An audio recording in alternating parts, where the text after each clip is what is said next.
Hello, everyone. Welcome to another Richard and Jay's Better Call Saul Season 6 Woo. Rewatch. Hey, hey. A Rewatch. So I don't know what that word is, but I just made one up. But Yes, we are yes, now on episode 6, Axe and Grind. I'm yes. Richard, and I'm Jay. yep, Hey. yep. And right now he's wearing his girl shirt, so he is ready to go. Yes, yes. So I don't know. I'll call him. So anyway, this is Axe and Grind, episode 6.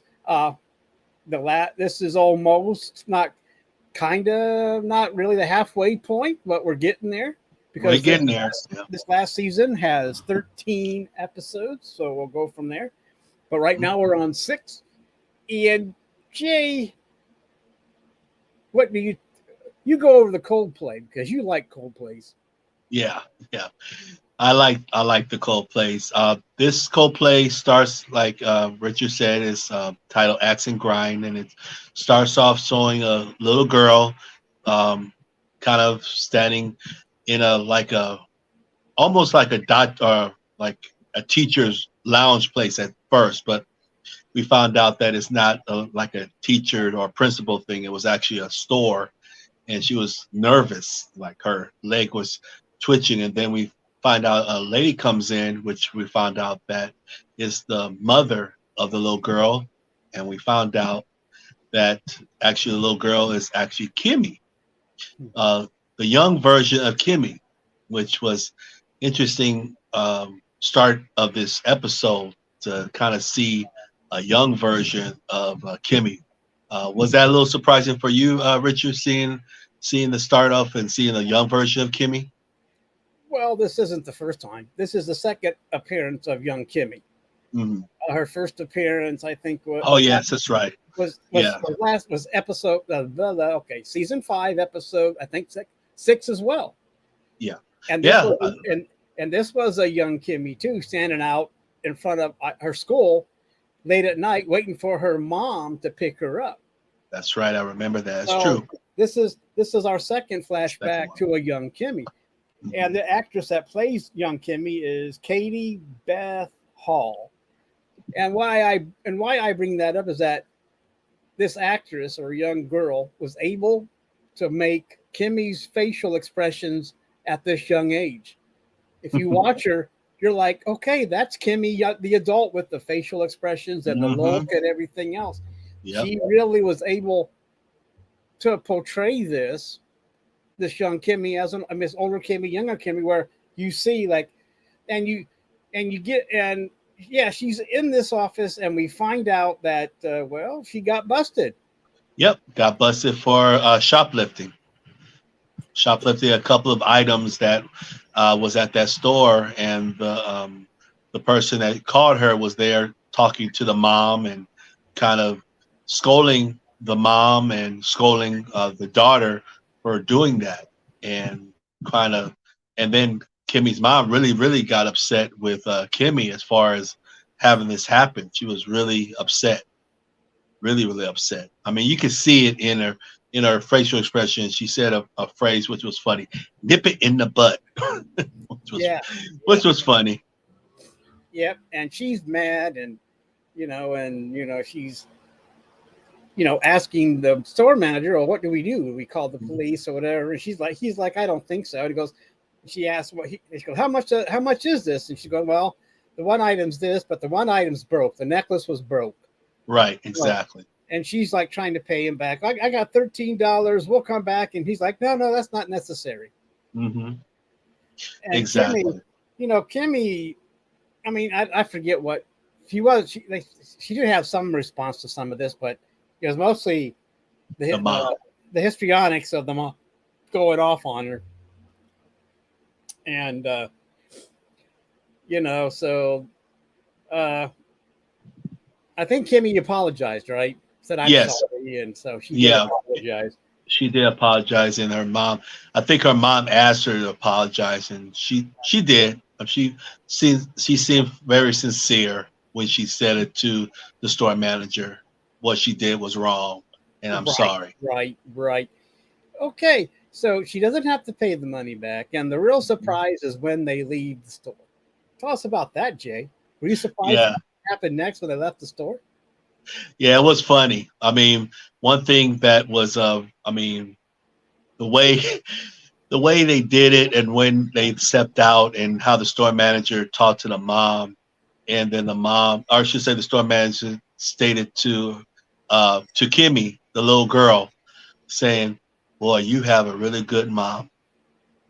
And Yep. the funny thing with that, when she said that, and I don't know if this maybe I mean, you might remember in my one of my favorite movies was Forrest Gump, and that scene kind of was similar to the Oh, scene oh my in God. Forrest Gump. Oh yeah. Oh yeah. Oh Yeah, yeah. with the You have really good. legs. You have a really good mom, and Forrest Gump's like, imitating Yeah. his voice. He imitated the noise he made while banging his mom, and it kind of, Right. and the principal's like, he just walked off embarrassed because Forrest Gump, like, oh God, we're getting out of here. Yep. But now that So you bring that up, oh my gosh, I wish I would have thought of that. Good.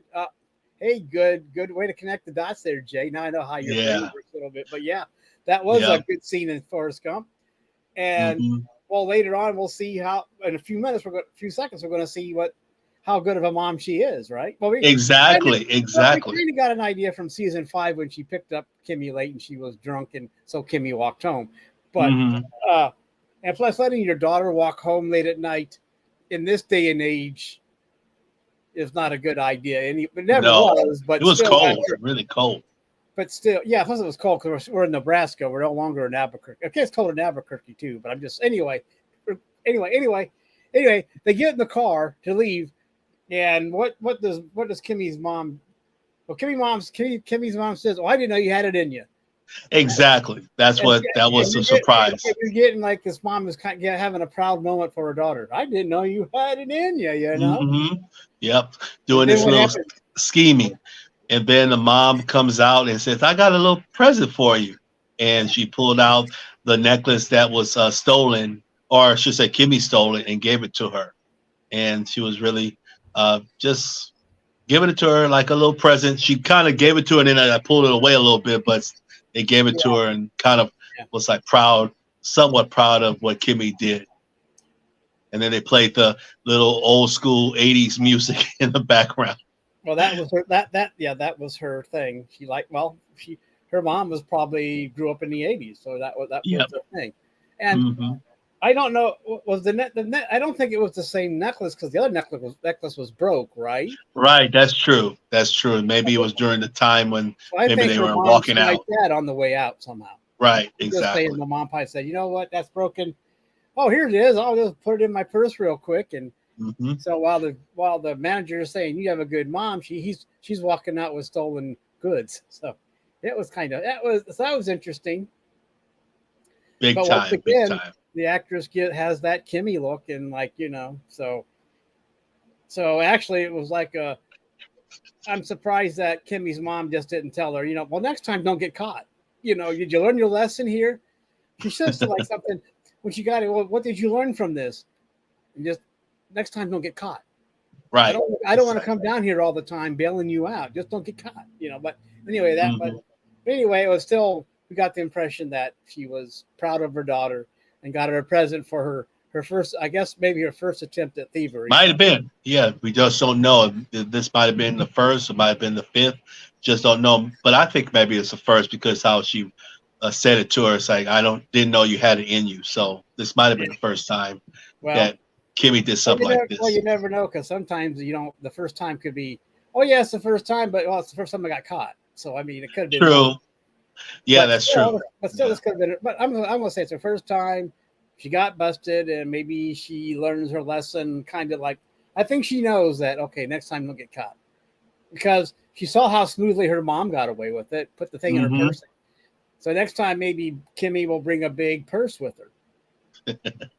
Yeah. Something a little bit easier to hide, possibly. Yeah, and maybe. But anyway, maybe But her it was mom. interesting. Maybe her mom will give her some give her lessons after this. This is how you distract people, throw it in your bag, and get the fuck out. I mean, get the heck out. So I mean, that's how it probably went down. So anyway, this was an interesting Coldplay. It was good to see another glimpse into young Kimmy or young Kim WEXLER. I Yep. thought it was awesome.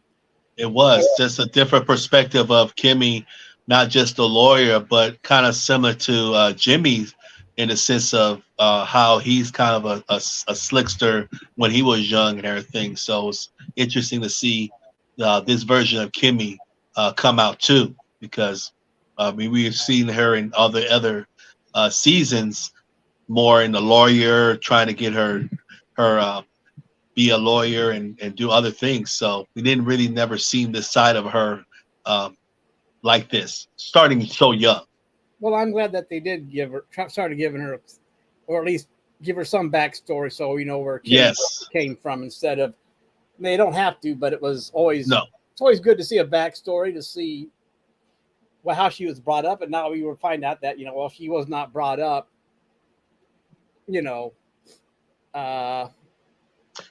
with an ideal mom or an ideal family situation. Her mom seems like to drink, picks her up very late at night from school, and has no qualms in picking her up after she's been drinking. And lucky Kimmy had the sense at that age to say, well, you know what? I'm going to walk. You go ahead and drive. I'm not going to die with you tonight. Right. Yeah. Because she seemed a little tipsy on that episode when she was driving to pick her up. On that one. Right. This one, she just seems to be playing her part of the concerned mom, and giving her the business when actually she's not. Well, she's like, whatever. And her whole thing was not to have to pay for it anyway. She did. Well, it was $13, and she was never going to come back and pay the rest of it. I don't think. No, absolutely not. If the manager would have taken that $13, that would have been the last they would have seen of Kimmy's mom.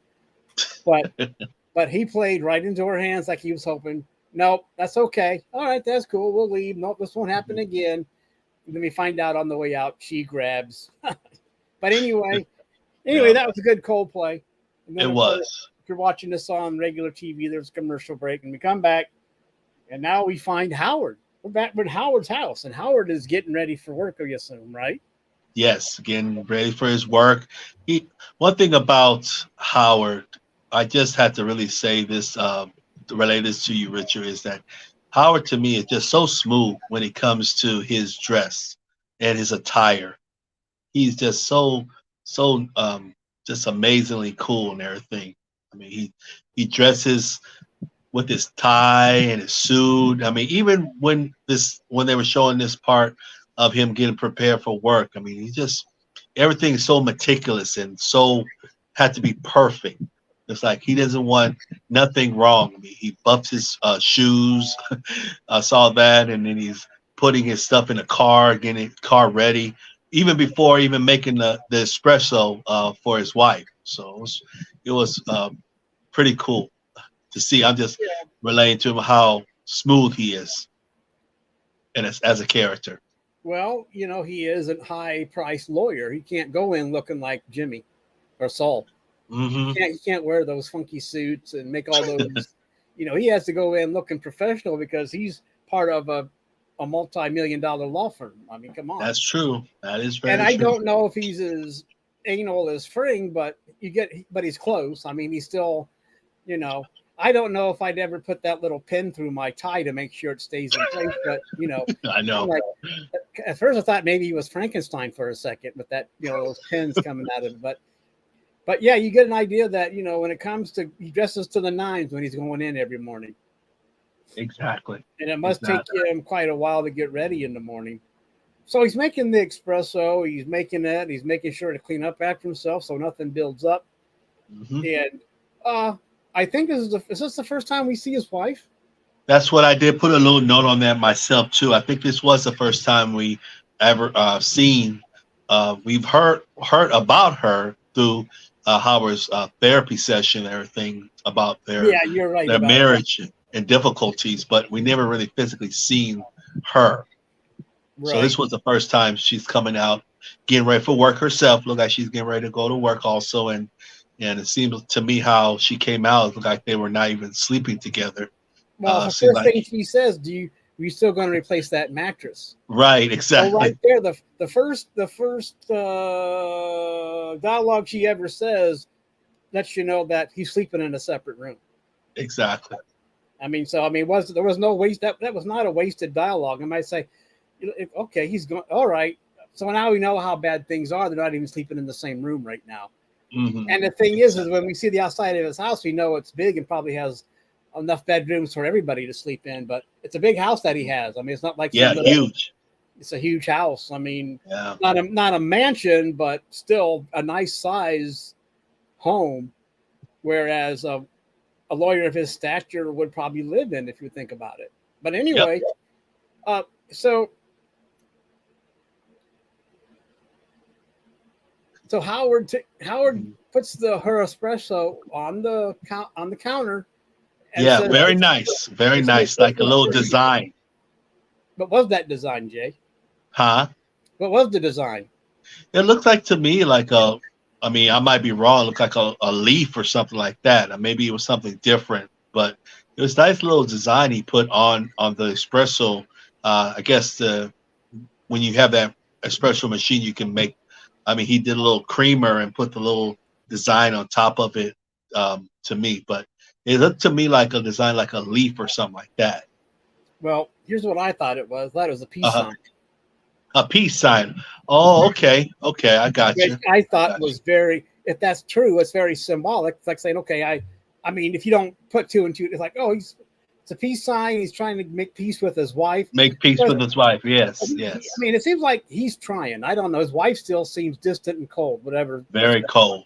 But he's trying to make this effort to keep this marriage working.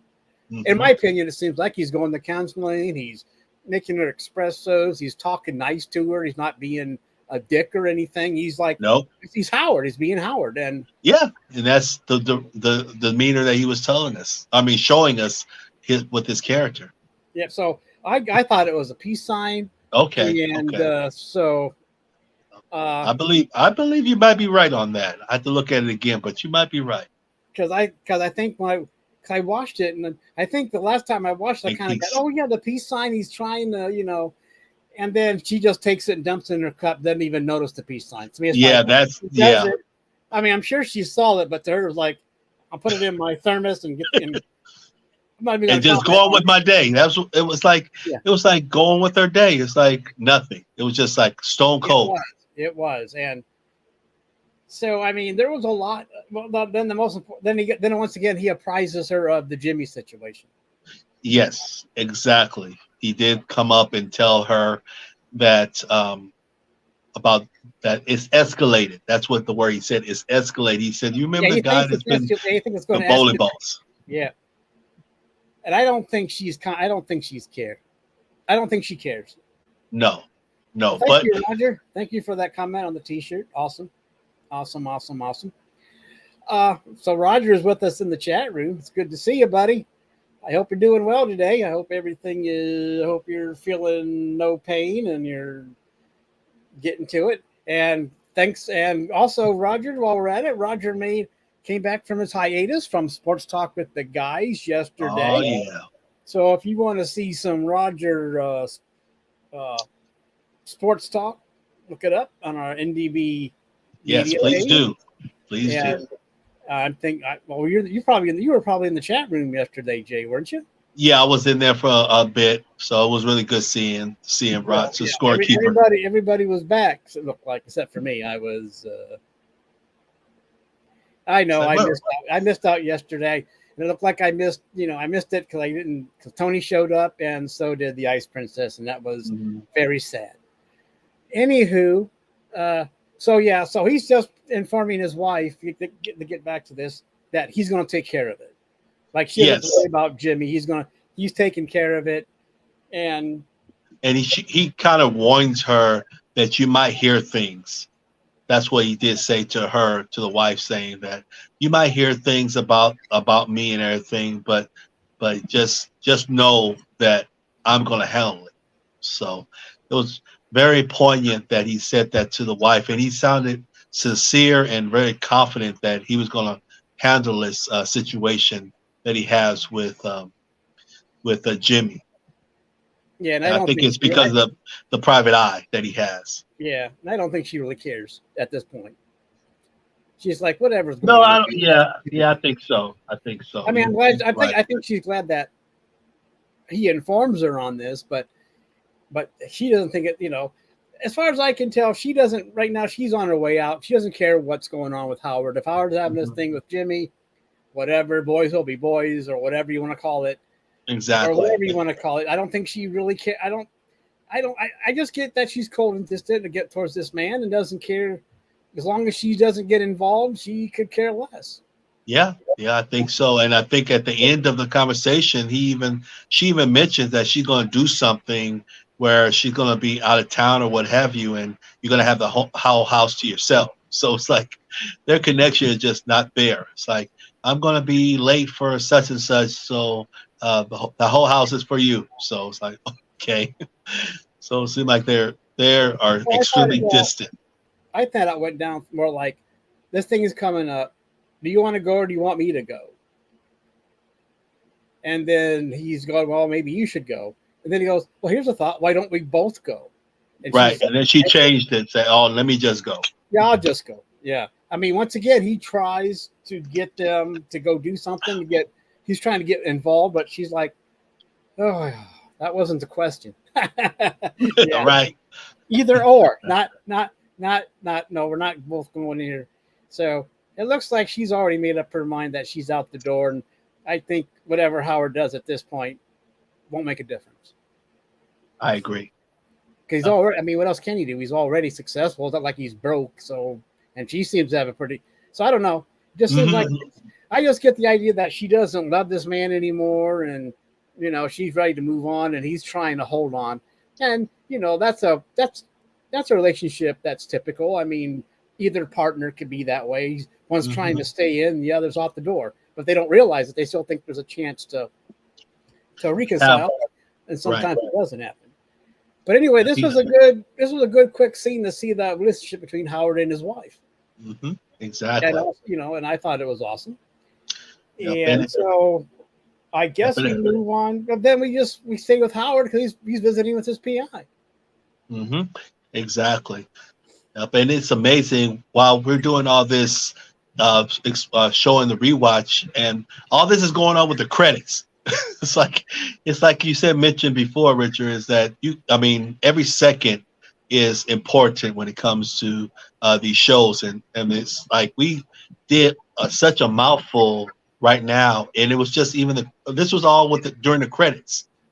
And one thing was really cool with the credits too, and I saw at the end the director of this episode, and it's our director, which is very, very cool, is a director of our Chicken Man. Our Chicken Man is actually directing this episode, which is very, very cool. I mean, that's one thing was very cool. So far, you noticed that Kimmy's done one and Fring has done one so far, and it's very nice. And you're right. It was a good catch. I saw it too, but I'm like, okay, so, and why not? You might as well, you're in the last season. If someone wants to direct and they have the skill set, let's do it. Exactly. And I think that's what happens. I like shows real quick that start with the opening credits as a story progresses. I hate very long intros with music. It's like, come on, let's get to the story. I mean, right now you're wasting 2 minutes of story time with a fancy intro that we don't need. Exactly. Now, Roger's not going to like this, but that's what I don't like about Star Trek. They seem to want to go on with these 5-minute intros with music and special effects. It's like, oh my gosh, we could have had a nice bit of story during this, and the starship flying around. It's like, oh my gosh, let's just get right to it. But that's just the way Star Trek does things. But sometimes I'd rather just do a quick opening like they do with Tom. You know, boom, we do the opening title, and then here's all the credits, and let's start the show. Let's start the show. But exactly. Anyway, the private investigators telling him what pictures and explaining photos that he's showing to Howard about what he's been doing for the past day or so, maybe. I think for a couple of days, going to his job, doing stuff after work, going to work, things like that. So it was pretty simple stuff until then. Howard saw a picture of Jimmy in a bank and showing him with some loads of money. Looks like he's getting ready to withdraw a lot of money, and that's when Howard was kind of telling the PI what's going on, and the PI was like, "This is the one time he fell off his normal routine of he does during the day," and that's Okay, what Roger. Yeah, go surprised. ahead. Yeah, but okay. This is something that was earlier when you say, well, he's at his office. This guy shows up, goes, one of them showed up with a cockatiel. And he goes, well, and that became some nasty business. So I looked up a cockatiel, which is kind of a parrot. But when it gets aggravated, it bites people and it can hurt. Oh my God, really? I didn't know that. And sometimes they will try and perch on a person's eyes. Ooh. Really? Yep. I looked it up. I wondered, wow. I mean, because I just wanted to because at first I thought maybe he was talking about maybe someone showed up with a cock, like for a cockfight. I know that's pretty racist in some of his clientele are Mexicans, but still, I was trying to, but then I started, okay, cockatiel, what the hell is that? So then now I know why it's in this crowd, and if it got aggravated or annoyed, it would start biting, and that bite can hurt. And then also trying to perch on someone's eyes, I'm sure that is not happy. It's not happy too. How you doing, Big Dog? Welcome to the show. No. We got Big Dog in here. Him and Roger going to have a cockfight. I don't want to see that. So that's cool. But I looked it up. I just was curious, and I had time. It wasn't like we had all week to. Well, we have all the time, we have all week to rewatch these things and look things up. But right, exactly. So that explains that comment. So I want to know, why would you, well, they had the cockatiel. I'm thinking, okay, why? Okay. But anyway, he asked the PI, what's that? Well, I'm not a lawyer, and it looks like we had like stacks of money. It looked like it could be $20,000. And he goes, what would a lawyer need with $20,000 during a business day? And Howard's like, nothing legitimate. Yeah, he was looking. He was like looking, said, this doesn't seem something that he can maybe get Jimmy on. Because I think that was the whole point of what Howard wants to do. He wants to see what he's doing and try to get him in trouble too. I think that's what Howard hired the PI to do, to see if they can get Jimmy or Saul caught. So is that still desert money, or is that some other money that Jimmy has, or is that something else he has? Because I can't see him putting the desert money in a bank, because then it becomes traceable. Right, exactly. I think it was just money, just to kind of stir the pot with Howard. I think just to get him to think that maybe he's maybe making a big expensive deal with a case that he has. That he's done in the past when he was started the first season as a lawyer with the money and everything. So, well, this money could also be inheritance from his brother when his brother died. That's true too. I never thought of that. His brother, was also part of that firm, so yeah, probably some life insurance. But I don't think well, right now Jimmy doesn't know Howard's following him.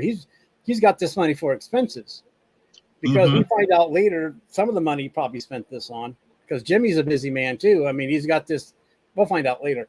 But anyway, Howard's curious as to why he's got this big stack of money he's walking out with the bank. And as far as Jimmy's concerned, he has legitimate use for this money, for maybe some kind of illegitimate use. But still, to him, it's like, it's my money. I'm going to take it out. I mean, it's not stolen. It's mine. So let's do it up. So Howard, this has piqued Howard's interest into why, and the PI is like thinking, I don't know, why does he need this money? But once again, it's your money if you want to take it out of the bank. Exactly. When you take it out, as long as you get it, right? I mean, but anyway, still they're curious. So we move on from there, and then I can't remember, but they're at the vet, and what's he at the vet for? I don't know. I don't get why he's there. Say again. The next scene is Jimmy, Kimmy, and they're at the vet. Oh, yes. And it was it was actually I guess you could say it's the continuation of the plan that they're doing with Howard, and I think that's what they were showing. And it was good seeing him, the guy, the veterinarian, again. We've seen him a couple of times in some of these episodes and everything, and he has his veterinarian job, and then he has his job where uh, he knows a man from a man, and he does these hustle type of things with these bad guys, and he has his popular book, which was really really cool to see the book that the veterinarian had, and it's like one of those Easter eggs, which is really cool. The Easter eggs that comes out of showing that book with Kimmy, Jimmy, and the guy, the veterinarian there, and it showed about the cleaners, and because I think the veterinarian gave the book to Jimmy to look at, or I should say actually to Kimmy, and Kimmy was turning to flip pages, and it looked all like foreign language and everything, and then Kimmy saw this card that says something about cleaners in it. So it's pretty cool to see things that will kind of play out later on in the Breaking Bad and the Better Call Saul universe, which was pretty cool. How do you feel about that, Richard? Better quality vacuum, man. We know what that is, but exactly. But it could get lost with other people, but that because it's real fast when she said it. But the whole book was in code, and I like when Jimmy said, "Hey, we found the Zodiac killer." Exactly. Yeah, he did say that. One of a Jimmy quip that way you would say. But the thing is, we find out the vet's going to leave that part of it. That's why he's bringing. He wants to hand off the book to somebody else, but he's going to leave. And also, you got to remember at the very beginning, Jimmy was afraid he's going to get an anal probe. Yeah, that was funny. That was funny when he reached out, because I think they're doing some type of something. If you touch something, I guess it will make you react, and that's what I think Jimmy was testing, because I think he was asking questions if it's going to be in the drugs. If he does a drug test, will it be known? He was just asking questions to the veterinarian to find out if this stuff what they're trying to do is going to work, which it looks like it's going to the plan for Howard, which was pretty interesting. I thought it was a thermometer is what I thought it was. No, that part, yeah, but I'm just talking about the other part. The thermometer was pretty big. I mean, it wasn't. Oh, yeah. And anyone that thought that was going to go up their butt to take their temperature is like, oh my God, what the hell's this? He'd be walking out the door. Well, hey, no, thank you. Can't you don't you have the one you slide across the forehead? Let's do that one, But But yeah, but he said it was over the forearm. It's like that's where you need right here. Yep, and Jimmy seemed relieved about that. But still, the vet wants to get out. He wants to leave town and just become a vet, not deal with that other crap. And right. He's kind of surprised because, it's good income. It's low risk. I mean, it seems like he's walking away from a payday. So anyway, he just says he's leaving. That's why he lets Jimmy look at the black book.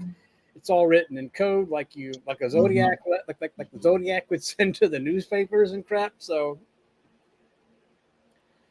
yep, it showed a lot of things.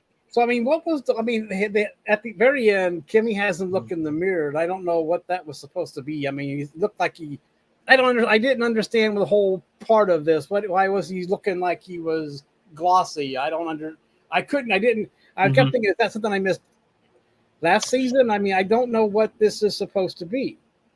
I think they're planning. I mean, I think what they're doing is that they're still planning for something they're going to give Howard, possibly later on in the episodes. We'll find out a little bit more. But I think it's planning. So this is the plan. It's a precursor for a Howard event. Okay. Exactly. And that's why you can see when he was looking through one of the eyes, his eyes look really dilated, and I think that's what they want. Well, that's fine. I think, yeah. Okay. Hey, that's fine. I thought I missed something earlier that maybe it was from one of. Oh no! He was there because of his injuries when he was in the desert. I don't know. Oh now no, no, so no. this is supposed to be a mystery, is what you're saying. We're supposed to get, what the hell is he doing? And I'm kind of blowing it because I'm trying to figure out what it was. That's my bad. I'm sorry about that, Jay. Oh I no, didn't, I don't didn't mean, apologize. There's no well, I mean, apologize. people listening going, oh man, you gave away something, but I didn't mean to. And No, no, I don't think anyway, you did. but anyway, okay. Well, we saw it was a precursor, but we're not still. But you're right, because he didn't want to show up in the blood test because he so anyway, we're going to move on. So anyway, that ends like that. Okay, the vet is Yes. going to leave, and Kimmy and Oh, Kimmy and Kimmy, Cliff may have a little conversation. yeah. So, oh my gosh, so we see the card for the vet. I mean, that was actually not in code. I mean, he actually had the card for the vacuum guy. Mm-hmm. And exactly. So, and then if you want to go through the next one when Kimmy's in court and Cliff shows up to watch her in action. Exactly.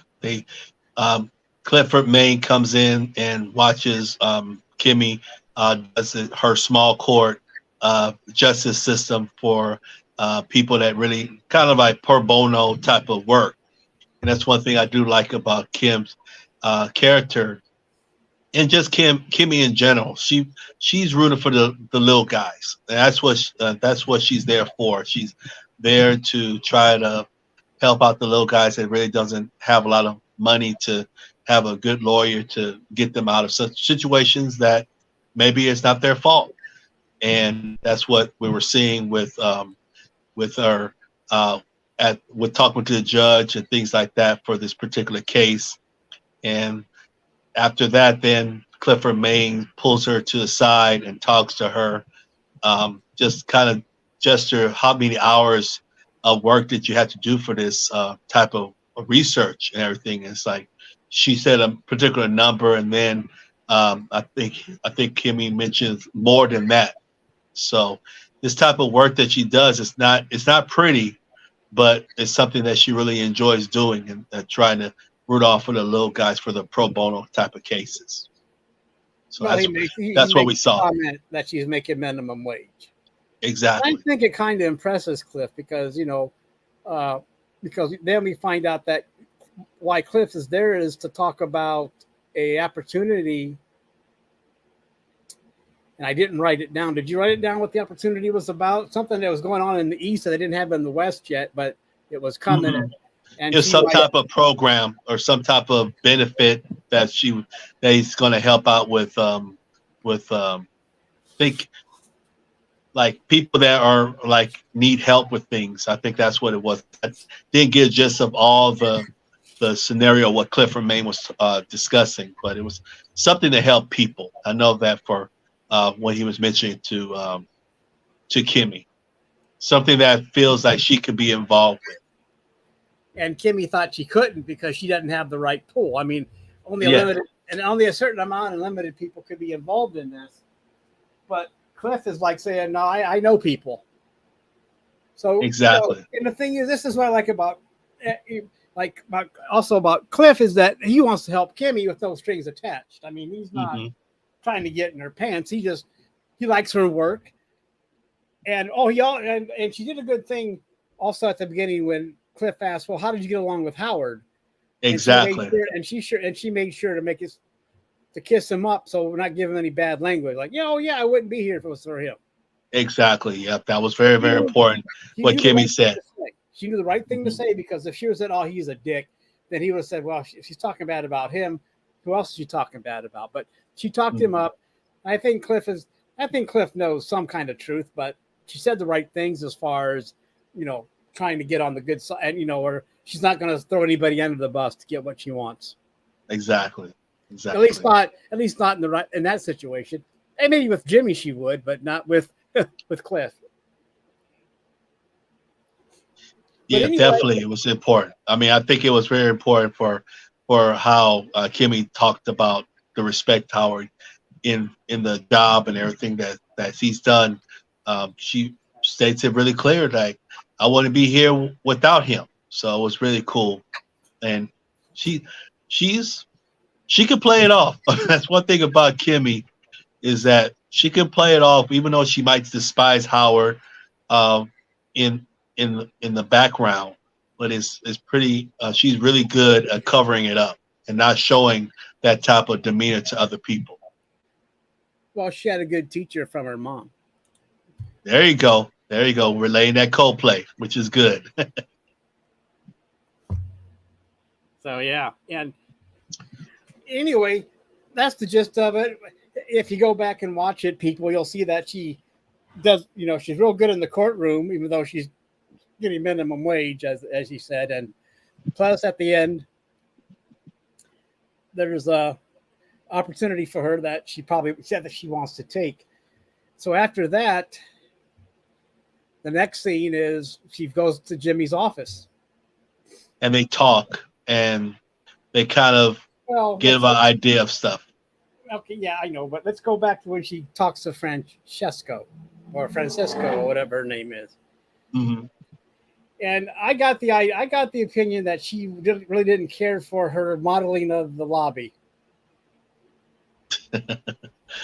I could be wrong, but I just seemed like, okay, but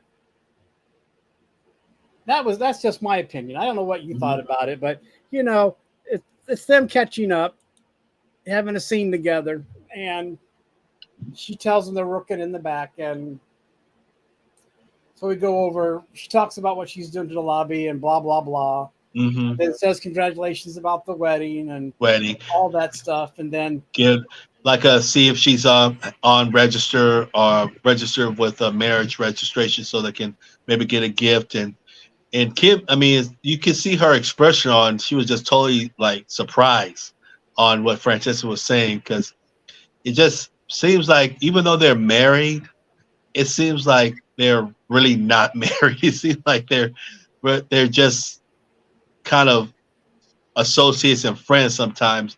And it seemed like it was just surprised how Kimmy was, her expression on her face. That's what I was looking at. Well, I don't think she was used.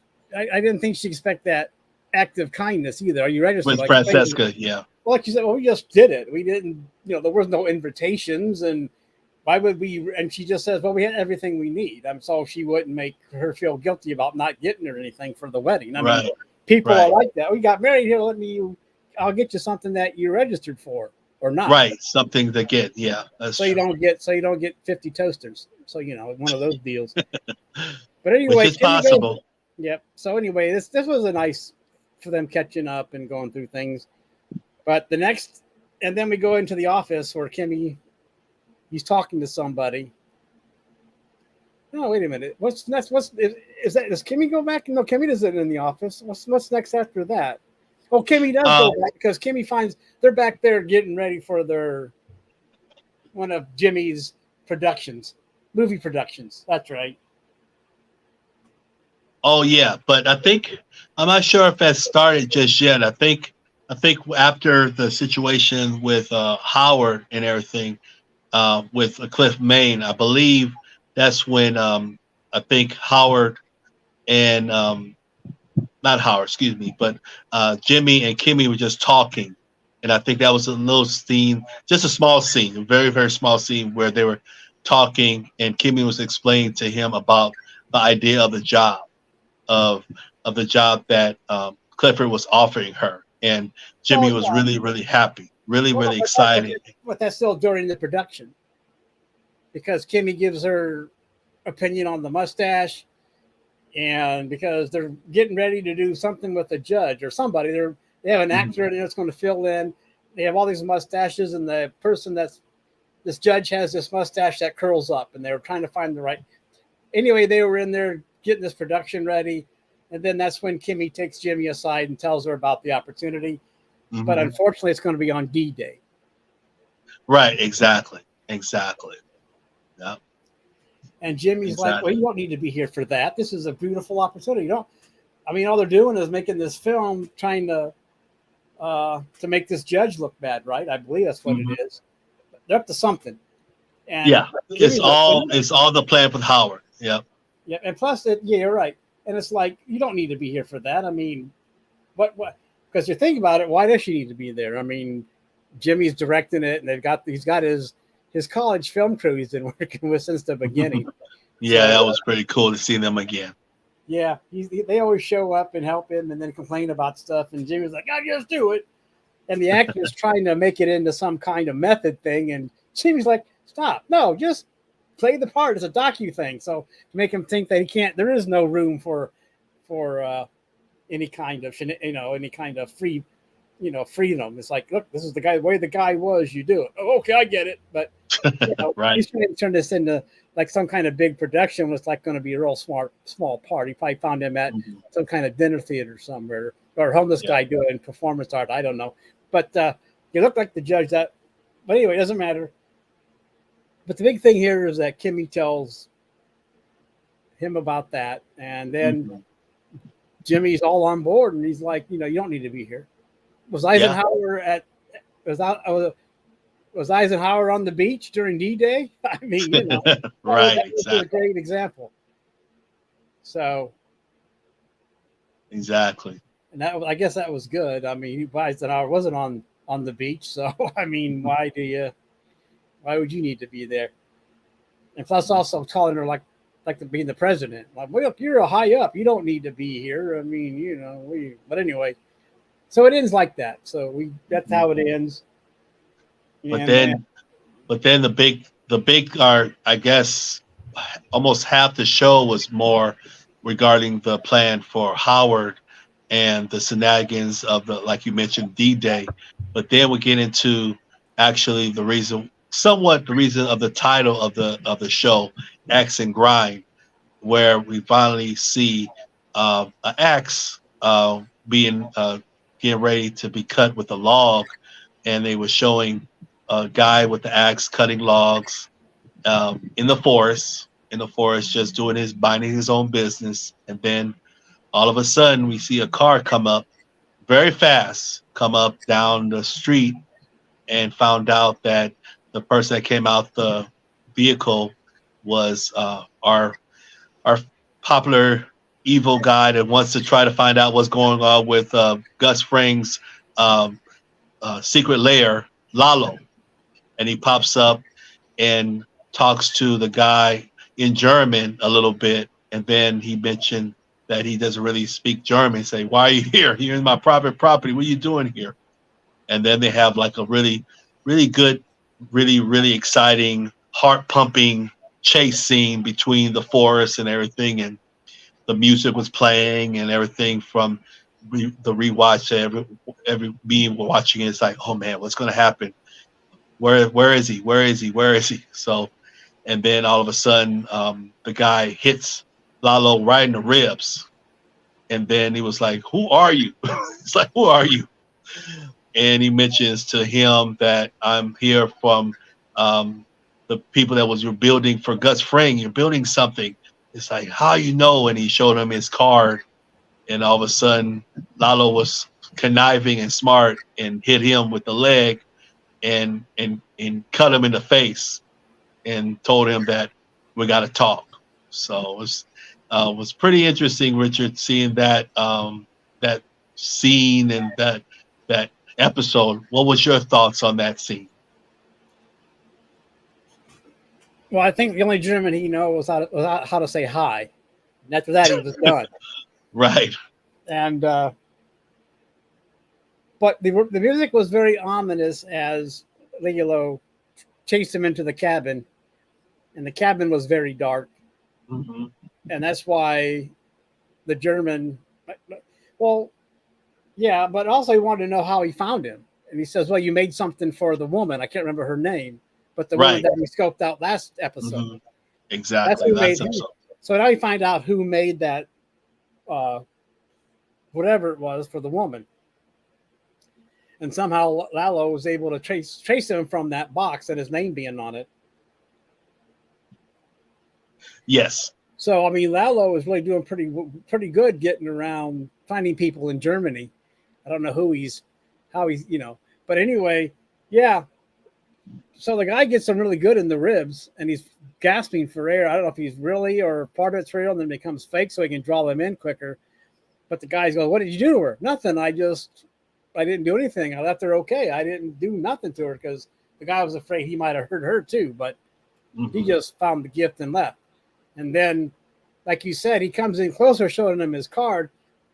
And you really have to keep that card. I don't know what kind of card it was, but it was able to cut his face or throat and throw him off guard.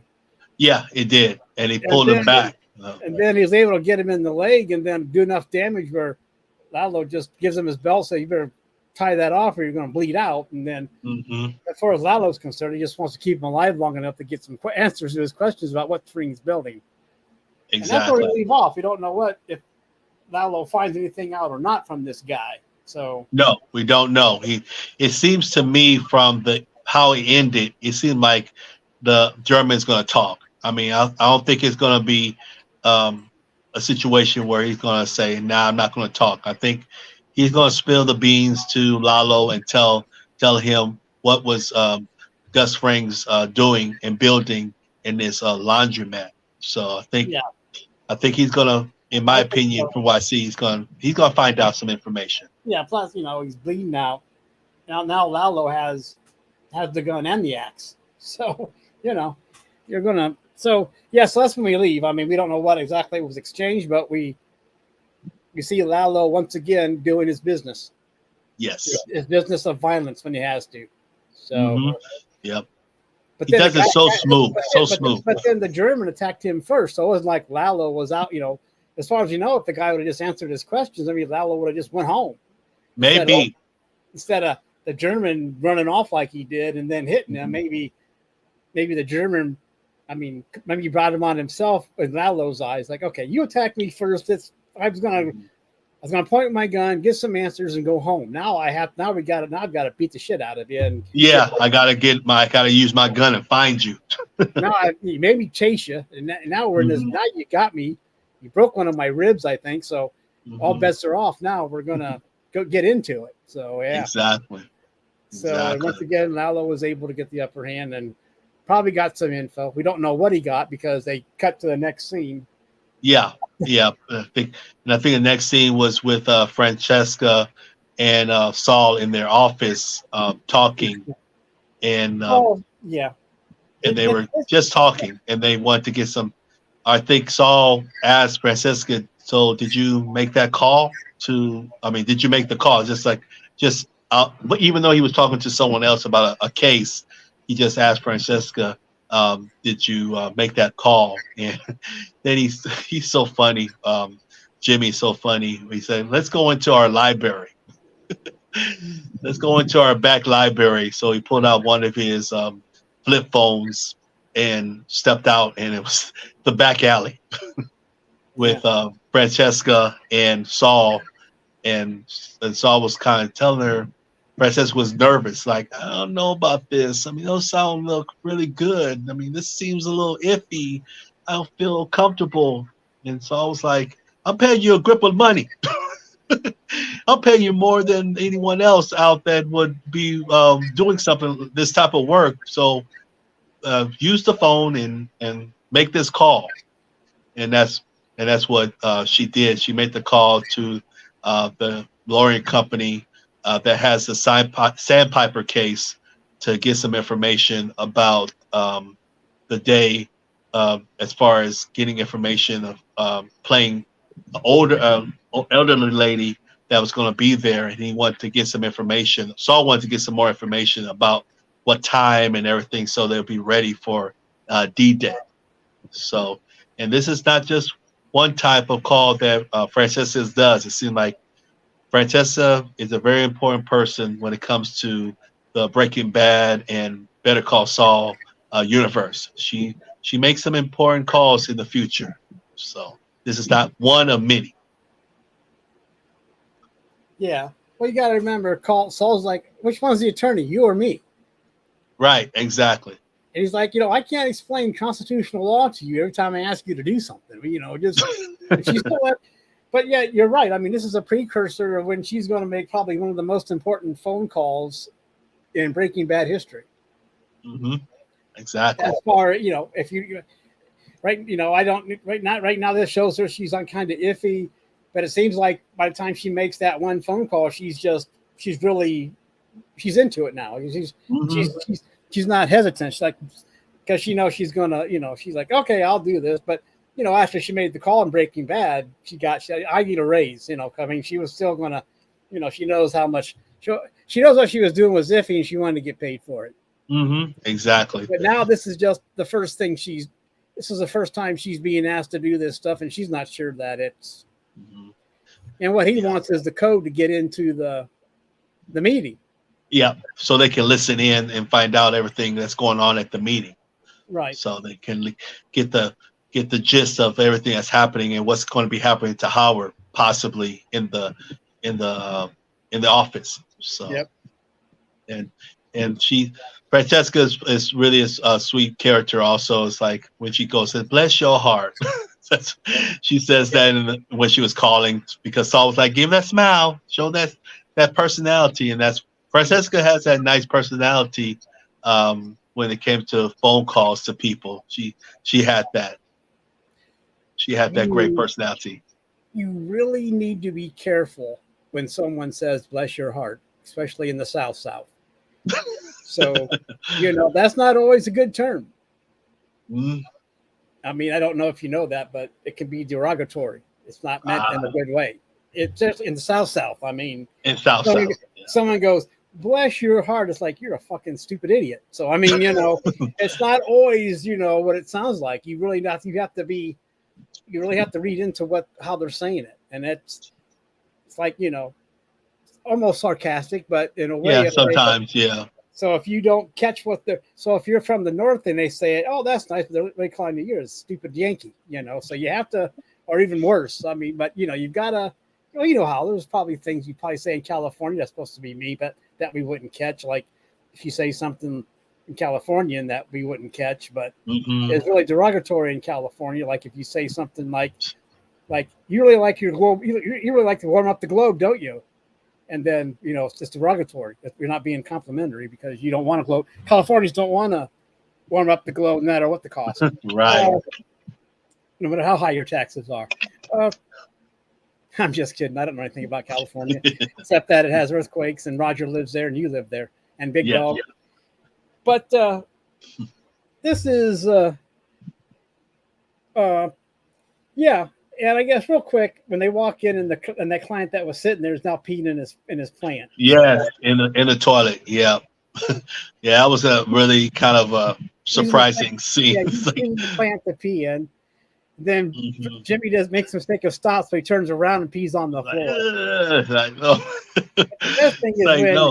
The best thing is when Jimmy says, "Hey, clean this off, clean up in aisle 9." And she's like, "You clean it up." You do clean up, yep. Yeah, she knows when to draw that line.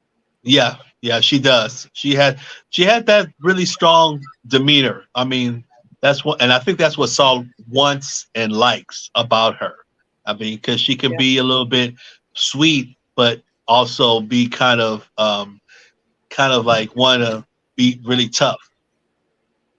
Right, and that was a good humorous thing to leave that scene. And the whole thing was kind of humorous. I'm trying to get her to make the phone call. I mean, it wasn't like a very serious thing, but it was a precursor. But yet there was still some important information that Jimmy needed, and he got it.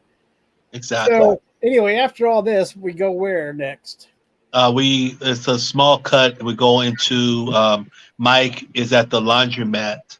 And it looks like he was going to go downstairs to the vault, or I should say the meth lab, but he goes into the security room with our famous guys from the security guy. I always forget that guy's name. Let me see if I can remember. Victor and Tyrus. Actually, it was Tyrus that was there. That was the person that was there. He was talking to Tyrus. Well, they've been bumping heads for the last 2 seasons. So They have. And he talks to Mike and explains to him about all the security areas that they have put up with the laundromat and all the Gus's house and all these places. And I think Tyrus questions a particular street that Tyrus was like saying to her, it's like, why we have so many security people on Alhambra, the street Alameda. Thank you, Alameda.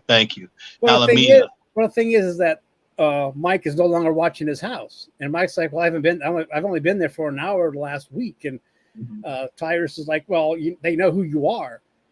And he goes, I'm not pulling my men from Alameda. Exactly. I'm not pulling my men. And he makes this thing. If Fring has a problem, he knows where I am, or he can give me a call. And if you have a problem, I'm right here. Exactly. Yep. So I mean, Mike's always ready to throw down with this. Mike's always ready to throw down. I mean, hey, here I am. If you have a problem, but Fring doesn't have a problem. It's Tyrone that's giving him crap. So I mean, it's really funny. Yeah. That's a little side bit. Yep, and then we go to Alameda. We see the sign, and we find out that's where his family lives. His daughter, exactly, his daughter and daughter-in-law and his granddaughter. Yeah, daughter-in-law, but you know what I mean. But still his granddaughter, and he's there, and he's across the street with the binoculars, and he's helping the granddaughter use a telescope, talking about Jupiter being a gas giant, and Michael going, that sounds bad. And he goes, that's not that kind of gas, pop, and making a joke out of it and everything else. And helping her find the Big Dipper and all that kind of stuff. And then, so it's one of those things where no matter what you think of Mike and his foibles, he's still a family man and he still cares about his family, no matter what his line of work is. Exactly. So it was a good insight. I saw that. It was a good insight into him. Look, I might do some bad stuff, but I'm still care about my family, and I'm going to protect him. And I think he has people there, so he has an excuse to go there and watch them. He doesn't want to show up by himself, and plus it gives him an excuse to keep that house that they're operating out of too, where he can watch his daughter. Spend time with the daughter and talk to the daughter. And I think that's what that's all about. It has nothing to do. I mean, he probably doesn't think nothing's going to happen either, but hey, at least once a night or whatever, I can spend time with my daughter before she goes to bed. Exactly. Because now he's working, he's busy. He tells his daughter, I'm so most probably working 24 hours almost, it seemed like, because of LALO, because they still don't know where LALO is at. That's the whole point of everything, is that try to make sure that Gus doesn't get in trouble and LALO doesn't come out of nowhere and surprise her. Oh, you muted. That was a quick way to look at Mike's. And we knew Mike was a family man from Breaking Bad too, the way he spent time with his daughter and tried to give her that money all the time that kept getting taken by Hank. But that was fun. Anyway, so so it's a good thing that ends, and then we move on to what's after that. What they do is that we go into Kimmy and Jimmy's apartment, and they look over the plan that they have all the plan with the clip notes and everything, and they're looking over, and Jimmy's pretty confident. Kimmy's still a little bit worried, a little bit nervous, but they seem very confident that D-Day is going to come, and they look like they're pretty much ready and set. And then I believe Jimmy asked Kimmy, let's go out. Let's go out and let's just sit. I forgot what she asked, but actually what they did is they sat in front of the area where Sandpiper case is going to be, just kind of with wine in their hands, and they're just looking at the window and kind of getting ready for tomorrow, which is the big day. Well, okay, Jimmy tells her everything's covered. Yep. And then she crosses one thing off of the post, crosses out a Post-it note.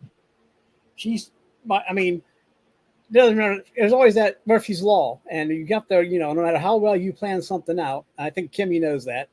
And Jimmy's like, we're ready to go. But he goes, where do you want to go? He wants to go out. She goes, where? And he goes, Omaha Beach.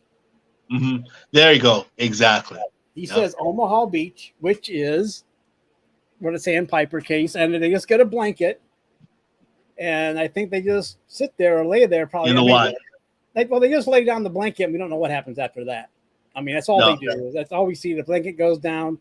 So they could have been looking. They could have been stargazing. I don't know if they brought anything with them at all, like anything.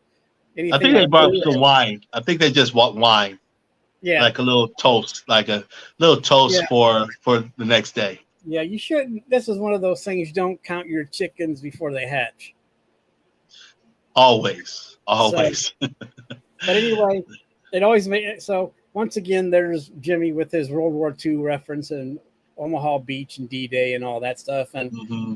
I don't know how many people get those references without having to Google it. But anyway, so that's when that scene ends. And I think Hmm. that's Then we get into their actually the day is the what we see is the day, and I think Jimmy oh yeah, was Jimmy was actually talking with Kimmy, and Kimmy was getting ready to go and talk with Clifford Maine about that job offer that she got and getting ready to do because she don't need to be there, like you said earlier, that she doesn't need to be there for D-Day, and then Jimmy pretty much says everything is good, just do your thing and everything will be good, and then we go and the next scene, which was interesting, is where Jimmy goes into a liquor store to buy a one I never seen, and I don't know if you can tell me this, Richard, or not.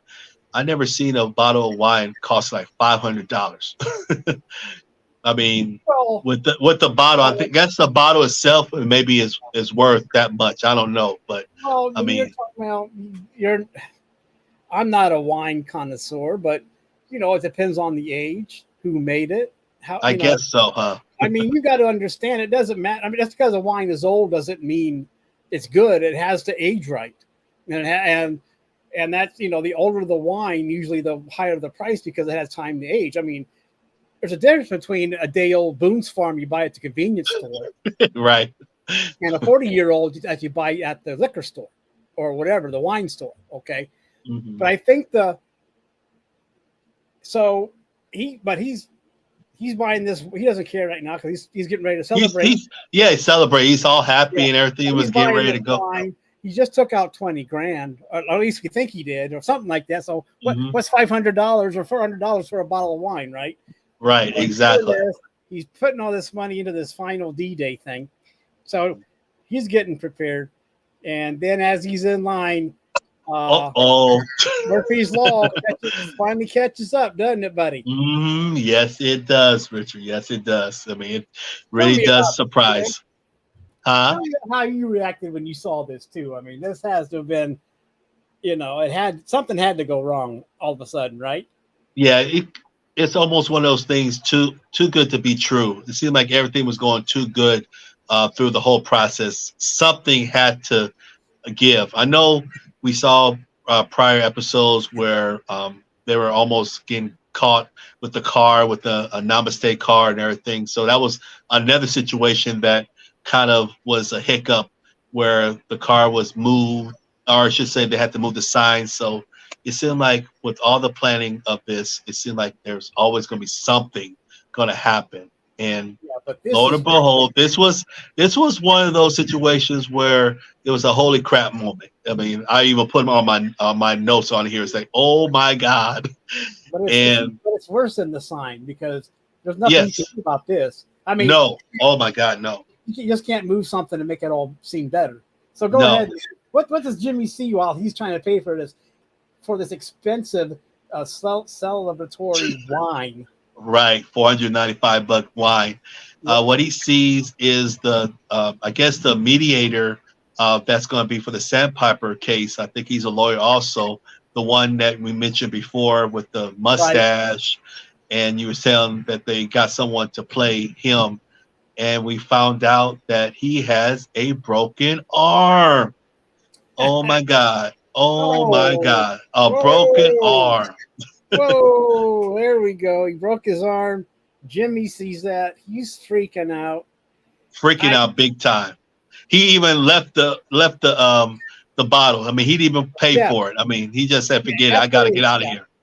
after we pan in or shoot on the mediator, we go back. He's gone, and the wine is still sitting on the one on the shelf or whatever, and he's gone. Hmm. And then we cut to he's He'll be calling in the up. car. He's in He's the calling. car like, no.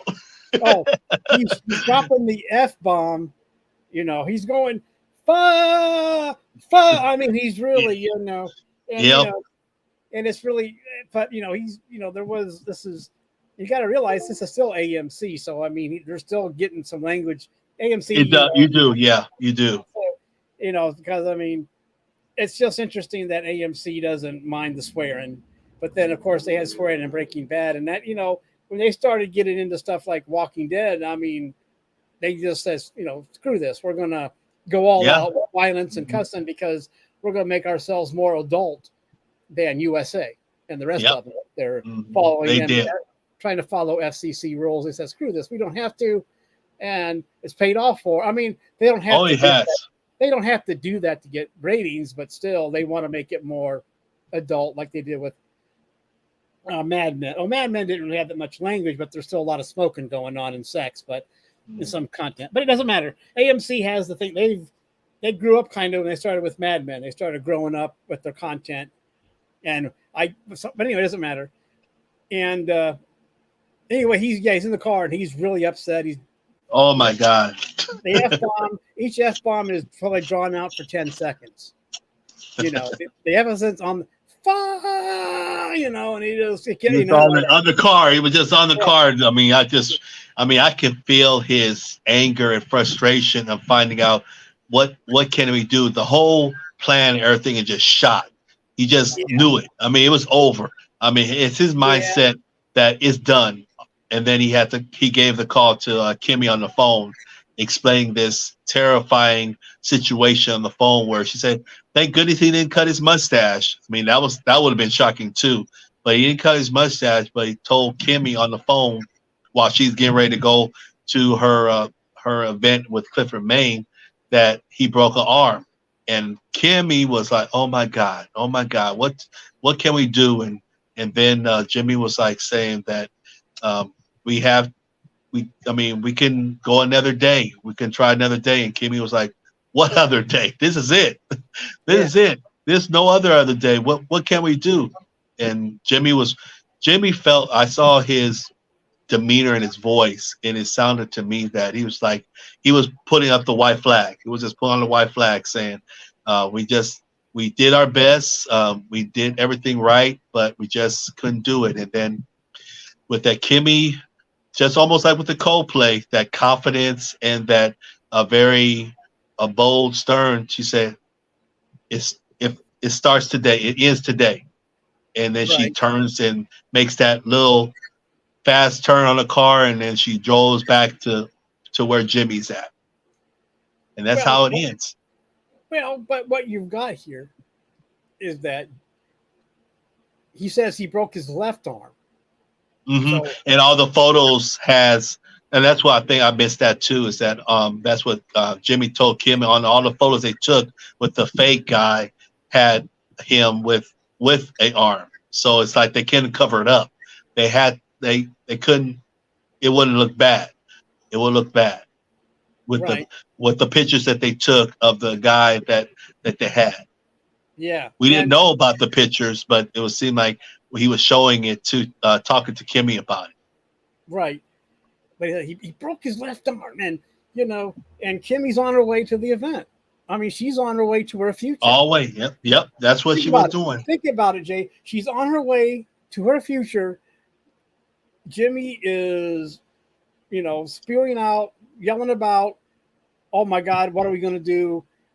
Maybe we can do it another day." And Kimmy's like, "What other day? I mean, we got it." And the thing is, Kimmy turns around for this. Mm-hmm. I mean, she's on her way to her future. Oh, okay? Yep. That's where she's going. She makes an illegal U-turn.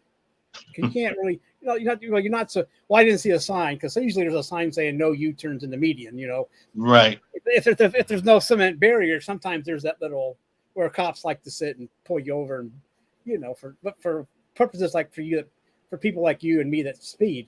They look for us, right? You know, they're looking for us. Our speedsters, yeah. So we can yell and scream about, "Oh my gosh, our podcast does not get enough views," and we just yell and scream and go, "Well, we're going to do it anyway." Screw them. But anyway, but she does. She leaves her future to go back and help Jimmy on D-Day. On D-Day, yep. To get this done. To make sure that we can get this finished.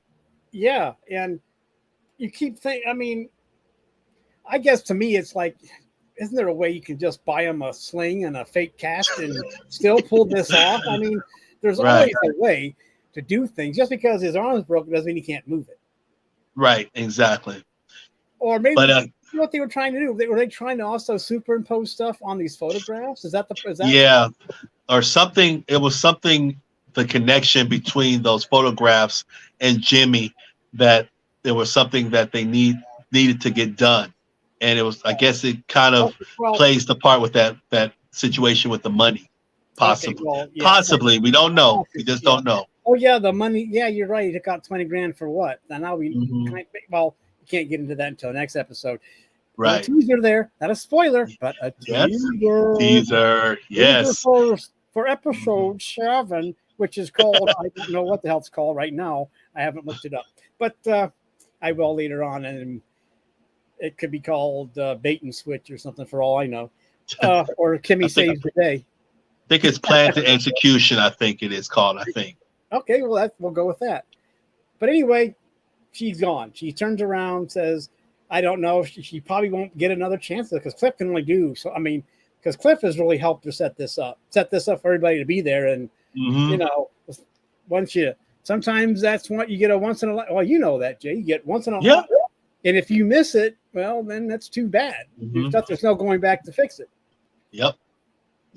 So that's how it ends. She turns around. We see that she's driving off. Yep. Driving. Yep. Driving as fast as you can back to Jimmy. Yeah, back to Albuquerque. And she should have just kept, you know, most would have just kept going. Well, you know, so too bad, Jimmy, but I have a future. This is what I've been waiting for. This will help a lot of people. But she turns that away and goes back. The needs of the one outweigh the needs of the many.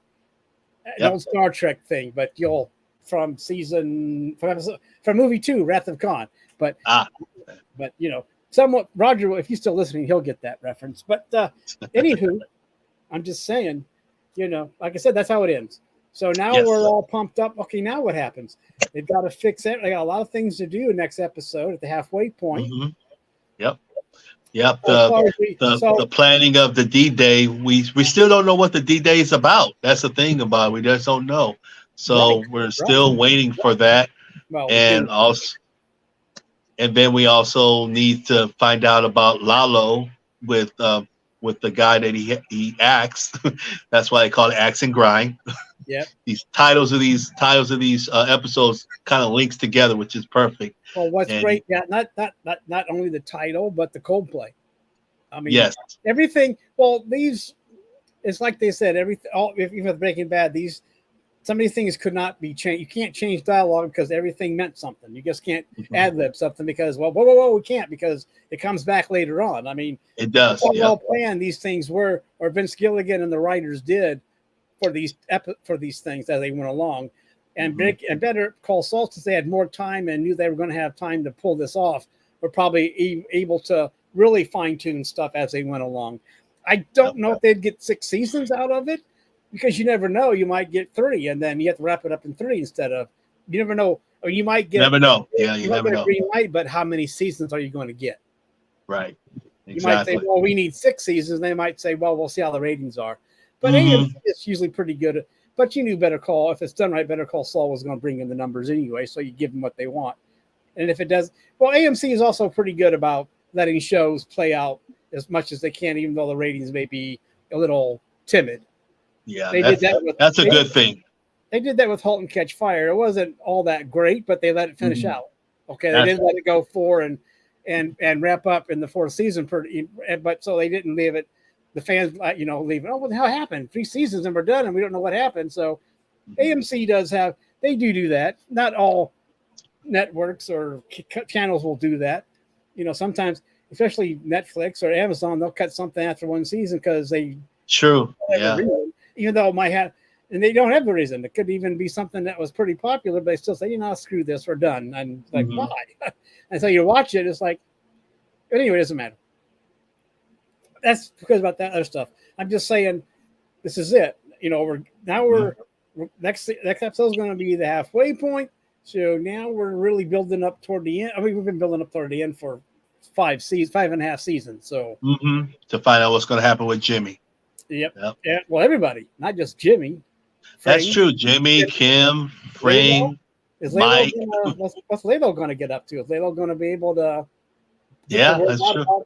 Find out and get out the word. I don't know. It's weird. Exactly. Or is there going to be a final showdown between Fring and LALO? We need to find out. Yeah, we don't know. You got to keep on watching us. Fring was planning something when he was staring out in the abyss of his big hole in the ground. Yes, he was. Like he was saying, okay, how can I make this to my advantage if I get someone down? It's just, well, you know, Fring, he's not he's a thinker. Yep, he's very calculated. Yep, he's a thinker. But anyway, that's it for this episode. Episode 6, Axe and Grind. I hope you enjoyed our review. Yes. I know I hope no one thinks it's too tedious, but yet there's a lot of stuff to go into and a lot of stuff that, well, you notice that will probably part of the future of this series, plus the future, you'll also see some of these things in Breaking Bad. I mean, all these things are connected between the two series. So exactly. You know, and they might, some of them, like with the vacuum cleaner card, you might call that an Easter egg, but they called it out, and you're like, okay, that's the guy that I know. That's how Jimmy gets to know a guy from a guy. So maybe Jimmy ends up buying the book for all we know. Never know, because he has the card. Remember? Yep, he does. Unless he goes and gets the card himself, but it doesn't matter. It doesn't matter. Sometimes he has it. He has that card. But yeah. So, as we find out in Breaking Bad, he knows a guy who knows a guy who knows a guy who knows a guy. So, exactly. it might have to go several generations, but he'll get there. Definitely. Well, anyway, this is our review. Next week will be episode 7. What did you say it was called? I believe it's called Plans and Execution, but I got to double check, but I believe that's what it's called. I think you're right about that. Because sometimes when you're watching it on Netflix, all of a sudden you'll go from 6 to 7, and you're like, you don't see the title. You're like, well, you want to watch it, but no, I can't watch it now. I gotta ask for next week, because if you start watching it now, you're going to be like, I might as well keep on going, and then you get completely lost. If you're like me, you're like, oh, this is interesting, let's go. But anyway, but that sounds about right to me. So that'll be it. At the same time, Sunday, 3:00 Pacific, 6 Eastern. Yes. And any new listeners out there, or even old ones, don't forget to hit that like and subscribe button. Please do. And get that notification bell. Oh, yeah. Do you have that in front of you of the passing of the actor? Yes, that's what. Yes, Mark. That's what I want to end off with our sad, very, very sad news that we heard from the Breaking Bad and Better Call Saul universe, is the passing of the actor that played Hector Salamanca, Mark Margolis, and it was really sad news. But I definitely want to give their condolences to the family and everyone of his passing. What an amazing man, a great actor. He played this role, and I mean, dedication to him. I'm going to do the bell for him. There we go. There you go. Yeah, just for you. Said, when you sent me that story, I'm like, no way, because he wasn't in every episode, but he was a key player. Very, very key player. Yep. And plus, he's done other things besides Breaking Bad, but and Better Call Saul, but still, it was sad. It's sad. Very, very sad. Like his family. He was, and I'm sure for everyone's probably, I think he was 83, but that's no excuse. Like, well, he lived a long life. Well, what's that? I mean, what does that actually mean these days? The guy passed away. He was, he's been in a lot of things. I didn't really get into his background that much. Maybe next week, I might do that. But Okay. I just got your link the other day, and I Mm-hmm. saw that he died, and I was probably too much in shock to actually go back and do some big thing. I wanted to get to that too, and I'm glad when I rang that bell, I remembered. Oh yeah, the bell. We got to do Hector and that sad news. Very sad news. Yes. And like I agree with you. Like condolences to the family and the cast and all his friends that are going to miss him now that he's gone. Yes. Just because he played a villain on Breaking Bad, and that means he's a bad guy. No. He was a good guy. He just played a bad guy on TV. Exactly. Even on the side notes and the little back stories, I mean, you can see him laughing and joking with the cast and everything. So it seems like he has a really good connection. I believe from what I've seen of all the other things I've seen with Breaking Bad and Better Call Saul, they are a really tight-knit family. And that's one thing about everyone, from the producers, the directors, the actors. They're all a really good family. And I've seen that from some things I've seen in the past from other things. So what a great cast and everyone. So he's definitely going to be missed. I've seen them do those group interviews on YouTube, and they're all joking around and seem to have got along very well. And you always want to see that. You always want to hear those stories where they got along. There was none of this animosity, right? Exactly, or crap like that you hear in some shows. But it seems that you can tell though when if a series goes this long, and they all seem like they were doing their bit and having fun off camera. Exactly. Yep. And you always want to hear those stories. You don't want to hear about the bad cast that there's a guy that's a dick, or he's a dick, or she's a dick, or a bitch, or or backstabbing, all this negative stuff. The director or some of the directors were like, "Oh man, you guys are pieces of shit. Why can't you act like you're supposed to?" It seemed like everything, as far as I know, not everything's perfect, but right, of course, it seemed they like had a good connection. It was a good connection and somewhat of a well-oiled machine. Mm-hmm. And plus, some of these actors came back, played Breaking Bad and Better Call Saul. So it seems like they enjoyed their time because they came back. They could have said, "Well, I had a bad time on Breaking Bad. Screw you. Find someone else to play Mike, or find someone else to play Fring, or have someone." Or Bob could have been like, "I don't want to do Jimmy again. Screw that." Mm-hmm. I think he's getting a producer credit and probably getting big payday, and he's the star. So he's like, "Yeah, I can suffer through it for the money." You know how that. I do. I'm sorry. I'm being facetious. I'm sorry. I'm sure that Bob had a good time too. It seems like he would. It looks like he would be the life of the cast, and I was glad that he was able to get over his health issues when they were filming the last season. Yeah, me too. Yeah, that was a little scary too. It's like, very scary. God. Because you don't want to be greedy and say, "Oh no, will they be able to finish the last season?" Oh no, you should be like, "I hope he survives so he can continue living," not like, "I hope he survives so we get the end better." I know. He can die. He can die after we're done. Just wait till you. No. That's even more facetious, and I know I can be facetious, and sometimes I enjoy it, but that's me. Sometimes I get off on being facetious. Ask people that know me. But anyway, I'm glad that we were able to get that out of the way. I look forward to next week, Jay. Me too. I'll get that up toward the end of the time, and I hope that our viewership keeps increasing. Me too. Like I told you earlier, we did have Roger and Peter in the chat room. I appreciate that.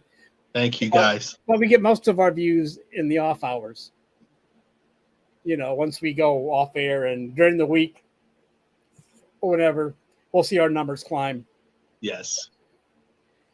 And, as Roger knows, we're the number one show on NDB Media. Yeah.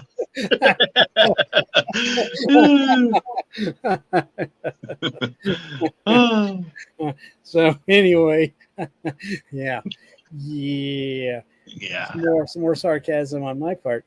But Jay, that's the goal that we can set for ourselves, to be the number one show on YouTube, no matter not just NDB Media. There you go. Why not? In the world. Why not? In the world. number one review show to hit, or rewatch show to hit the airwaves. Yeah, nothing wrong with that. I would love that. No, we got to set our goals high. That way we Mhm. can be disappointed when it doesn't happen. I like that attitude. Hey, as long as we're having fun, I don't care. Yeah, that's the most important thing. And I enjoy sharing my feelings on the shows and everything with you. So it's really great. Yeah, that's that. Yeah. Anyway, I know we're not talking the show anymore. We appreciate the people that watch it. Jay and I are having a lot of fun, and that's part of the reason we're doing this, because we like to be watching Better Call Saul, and plus Roger and the rest have a plan later on to do a rewatch of Breaking Bad, which Jay and I will be a part of. Unfortunately, 100%. But we'll enjoy that too. And I would love it. so I mean that's gonna be a good time too, redoing Breaking Bad after doing this show, and then we can bring some of the nuggets from this Better Call Saul to Breaking Bad. Oh, remember this, but we don't have to, but things will come into play as we watch that. Anyway, it will. Anyway, hey, I want to wish everyone a good week. Don't forget, next Saturday will be Sports Talk with the guys, Saturday morning, 9 o'clock Eastern, 6 o'clock Pacific. Yes. I don't know if there's there will be a Trekking Across the Universe on Thursday. We will be doing the final episode of Strange New Worlds for season 2.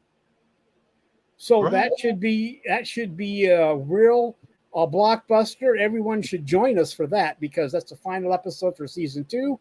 It'll be interesting to see what's the cliffhanger is going to be that will lead into season 3. I imagine this is probably a very popular series, and there will be a season 3. But I believe the season episode 10 will catch us all in a gasp, and all shock and awe will be that episode. I imagine. Well, all of us that join Roger and Michael and Admiral Greg, I'll be there. Captain Richard and Admiral Roger and Michael Day, the man behind the screen, as they say. He is the man. He's the wizard behind the screen. And I don't know if Aaron's going to be able to show up, but he was at this last episode, and he was a good guy to be on the show. So I hope I got my plugs in for this week, Roger. I hope that will suffice. I hope. If not, they'll find us anyway. They'll get the notifications, because they should have notifications to NDB Media as a whole. Yes. So get that done. And any last words, Jay, before we get out of here? Just my last words is thank you. Thank you guys for continuing to watching our Rewatch show, and look forward to seeing you guys next week, and have a great, wonderful evening, day, morning, whenever you see it. Right. Thank you, guys. Have a great time until we see you next week, peeps. Yes. Good day. Bye, guys.